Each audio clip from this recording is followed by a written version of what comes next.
We just got here to Springfield. It's a rainy, dreary day in quarantine still. And Ash has to go in to get a couple procedures done. She's a little anxious about it. Yeah, I feel like my insides are already screaming, but it has to be done, and it's more research for us. So we're doing a saline sonogram, which looks at my uterus and my tubes, make sure everything is clear, and then they're actually doing a biopsy on my uterus cells, and so I hear it's like unbearable pain for like 10 seconds. So I'm ready. I already took my You're strong. ibuprofen, drinking water, getting suited up. He has to wait in the car. We're not allowed to go in still, but we gotta keep everyone safe. Love you. Wish me luck.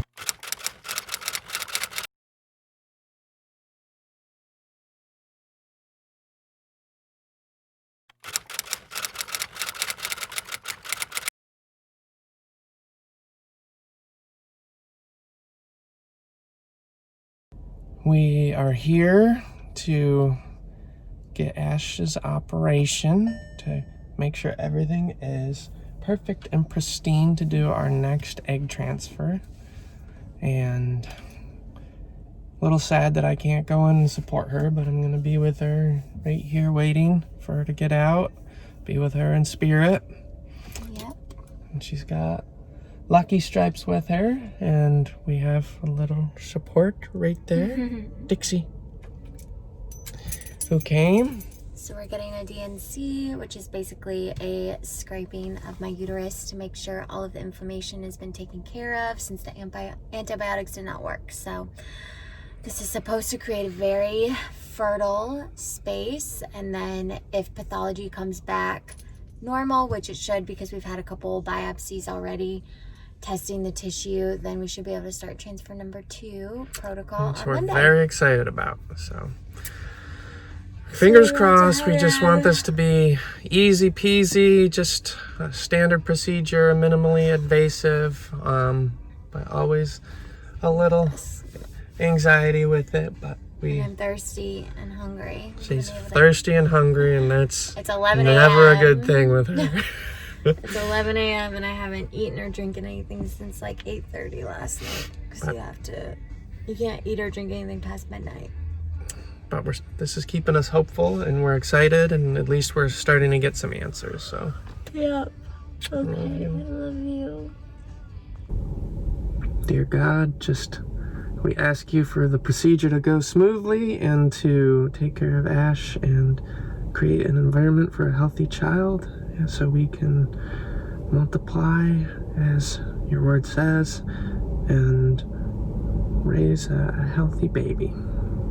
Dear God, please protect me and our future baby as we head into surgery today, and keep us safe. And I trust that your spirit will be with me when I wake up from anesthesia, and please help us get rid of the inflammation that has settled in my body as I am learning to let go of control and to let God take control. And we trust that you are guiding us in the right direction and that your timing is perfect, and we are hopeful for our family.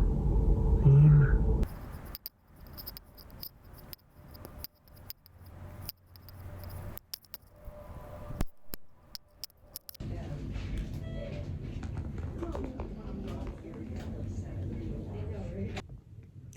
Home from surgery, and everything went well. The inflammation is out. Now we wait for pathology to make sure that everything that was taken out is benign. That is the hopes, and then we can move forward with our next transfer. But that procedure was a lot scarier and harder than I expected. I'm just very sore, just like kind of stinging down there, and also I had to get antibiotics through my IV, which was like a burning sensation, which I'd never experienced before, so that was crazy. And just, the whole process, like, I'm so glad that the staff is like so sweet and nurturing, because they guide you and walk you through it and just support you and let you cry if you need to cry. But the process of getting onto the table when the room is just like so big and so bright, and then there's just like a table that you have to get on and your butt has to go through this hole, and then they prop your legs up after you go down. Your arms have to be spread out, so you just feel very exposed and vulnerable, and it's just hard. And then, you know, you get your IV, the sedative through the IV. It's all very overwhelming. And then waking up alone was a little scary because Ryan couldn't be in there because of COVID-19. They want to limit the exposure of people in the surgery center, so I understand that completely. I was totally out of it. I just was so tired, and luckily they had a gluten-free snack for me. They had popcorners there, which is my favorite, so I had some chips and some ginger ale to settle my stomach, and then I was there for about an hour before they helped me get dressed and walked me out to go meet Ryan. So now I'm just on the couch. I just had some grapefruit, which is really random. And I'm just gonna rest the rest of the day and mentally just try to relax. But okay, so hard part over again. Hopefully this leads us one step closer to baby Legg, and I'm just going to continue to pray that our results are positive. I mean, not positive for, you know, something bad, but I mean a positive result as in we can move forward. So that is the goal always. All right, that's the update. We are on our way to the Poconos, which are mountains in Pennsylvania. And this is our first weekend getaway in gosh knows how long, since pre-quarantine. And our former baby transfer was on March 10th. So we were also like quarantined for 2 weeks pretty much before that as we were preparing. And so this is like a big deal for us. It feels really weird to be packed in a car heading to a cabin in the middle of the woods, and we're really excited. And we have a lot to celebrate because we got pathology results from our recent DNC, which was on Tuesday. It's Friday now, and they cleaned out a bunch of tissue from my uterus that had inflammation that tested positive for chronic endometriitis, which is severe inflammation, and they were able to get everything out, and basically like everything went exactly as planned and super smooth. And they also found through pathology that part of the tissue tested positive for polyp tissue, which they didn't see on any ultrasounds or in previous biopsies that I've done. So really surprising. Everything is out, everything is clear, and also I have no cancerous tissue, which is another win. So we feel like we can celebrate a lot more this weekend and not have to like worry about the anxiety waiting from the results. So really optimistic news. Ryan's focusing on driving, but we're in the woods and it looks beautiful, and we're just excited to have a fun weekend of just relaxation. And we need this, especially as we pretty much gear up for our next transfer, which we will start that whole process next week and go from there. Okay, so here we go. Welcome to our little adventure.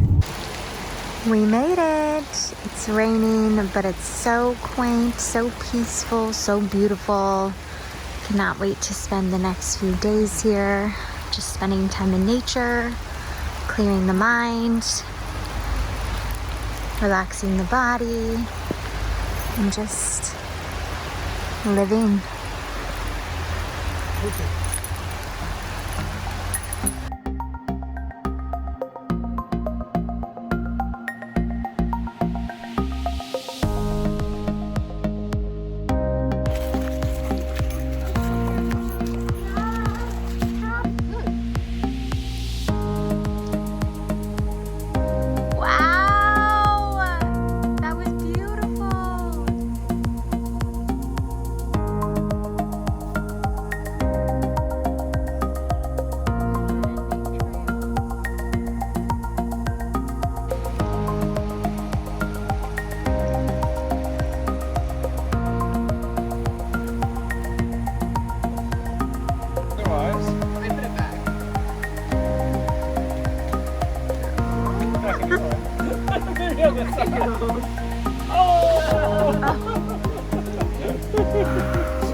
what an amazing trip this has been so far. I'm literally just sitting here, just got done journaling, practicing daily gratitude, reading my daily devotional. I've got my water here, and it's overlooking this gorgeous pond. That's the cabin that we're staying at in the distance. And it's just been so nice to relax, take a break, spend time in nature, not wear any makeup, and just be present and happy. And of course, I always love documenting moments. I usually share them after the fact, but I just love new scenery and new opportunities, and it's just been so much fun. Also celebrating the good news about our pathology results and the fact that we have our IVF plan. It's just so nice and relieving and less stressful anticipating those results. And we also just love spending time with our neighbors and really good friends. We were just so blessed to have them in our lives and all of their kiddos, and we admire them as parents and how they balance it all, and we look forward to, you know, following in their footsteps one day. So it's just overall been so nice. And look, behind me, that's where they do outdoor movie theater, and then there's a teepee over there. It's just absolutely gorgeous here.